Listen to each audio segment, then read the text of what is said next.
நாம் அன்றாடம் பார்க்கும் சாப்பிடும் ஒரு சாதாரண பொருளுக்கு பின்னால் ஆயிரக்கணக்கான ஆண்டுகள் பழமையான ஒரு வரலாறு இருக்கிறது என்றால் நம்ப முடிகிறதா? அந்த பொருள் வேறு எதுவும் இல்லை, கரும்புதான். இன்று நாம் சுவைக்கும் கரும்பின் பூர்வீகம் எங்கு தெரியுமா? தென் பசிபிக் பகுதியில் உள்ள நியூ கினியா மற்றும் அதை சுற்றிய பகுதிகள் தான் கரும்பின் ஆரம்ப பூர்வீகத்துடன் தொடர்புடையதாக கருதப்படுகிறது. சுமார் 10,000 ஆண்டுகளுக்கு முன்பே அப்பகுதியில் வாழ்ந்த மக்கள் அதிக இனிப்புகள் சுவை கொண்ட தடினமான தண்டுகளை கொண்ட கரும்புகளை தேர்ந்தெடுத்து வளர்க்க தொடங்கி இருக்கலாம் என்று ஆய்வாளர்கள் தெரிவிக்கின்றனர்.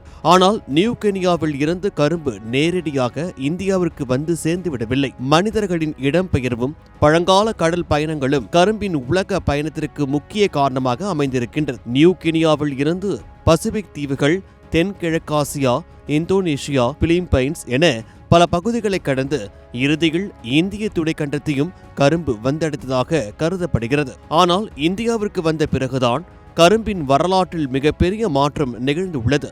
கரும்பை வெறுமனமே வளர்த்து தண்டை வெட்டி சாப்பிடுவதோடு இந்தியர்கள் நின்றுவிடவில்லை. கரும்பை நசுக்கினால் இனிப்பான சாறு கிடைக்கும் என்பதை அறிந்த அவர்கள் அந்த சாற்றை காய்ச்சி அதிலுள்ள நீரை ஆவியாக்கி இனிப்பை செறிவூட்ட தொடங்கியுள்ளனர். இதன் மூலம் வெல்லம் போன்ற பொருட்களும் பின்னர் சர்க்கரையும் தயாரிக்கும் தொழில்நுட்பமும் படிப்படியாக வளர தொடங்கியுள்ளது. இதில் இன்னொரு சுவாரஸ்யமான தகவலும் இருக்கிறது. நாம் இன்று பயன்படுத்தும் சர்க்கரை என்ற சொல்லுக்கே சமஸ்கிருதத்தில் உள்ள சர்க்கரா என்ற சொல்லுடன் தொடர்பு இருப்பதாக கூறப்படுகிறது. இந்தியாவில் வளர்ந்த கரும்பும் சர்க்கரை தயாரிக்கும் தொழில்நுட்பமும் இந்திய எல்லைகளுக்குள் மட்டும் நின்றுவிடவில்லை.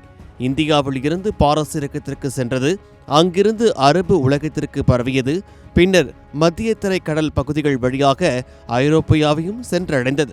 அதே நேரத்தில் மற்றொரு திசையில் சீனாவுக்கும் கரும்பு பரவி உள்ளது. கரும்பின் உயிரியல் பூர்வீகம் நியூ கினியா மற்றும் தென் பசிபிக் பகுதிகளுடன் தொடர்புடையது என்றாலும் கரும்பு சாற்றை சர்க்கரையாக மாற்றிய தொழில்நுட்ப வரலாற்றில் இந்தியா மிக முக்கியமான பங்கை கொண்டுள்ளது.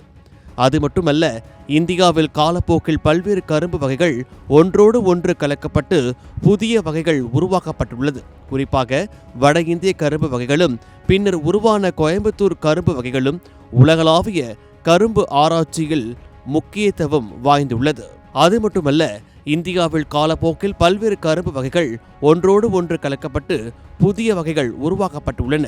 கரும்பின் வரலாறு என்பது ஒரு தாவரத்தின் வரலாறு மட்டுமல்ல, அது மனிதர்களின் இடம்பெயர்வு, கடல் பயணம், விவசாய அறிவு, தொழில்நுட்ப வளர்ச்சி என பல ஆயிரம் ஆண்டு கால மனித வரலாற்றுடன் இணைந்துள்ளது. இன்று நாம் ஒரு துண்டு கரும்பை கடித்து சாப்பிடும்போது நாம் வெறும் இனிப்பை மட்டும் சுவைப்பதில்லை. ஆயிரக்கணக்கான ஆண்டுகளாக மனிதர்கள் மேற்கொண்ட பயணத்தையும் அவர்களின் அறிவையும் கண்டுபிடிப்புகளையும் சேர்த்தே சுவைக்கிறோம்.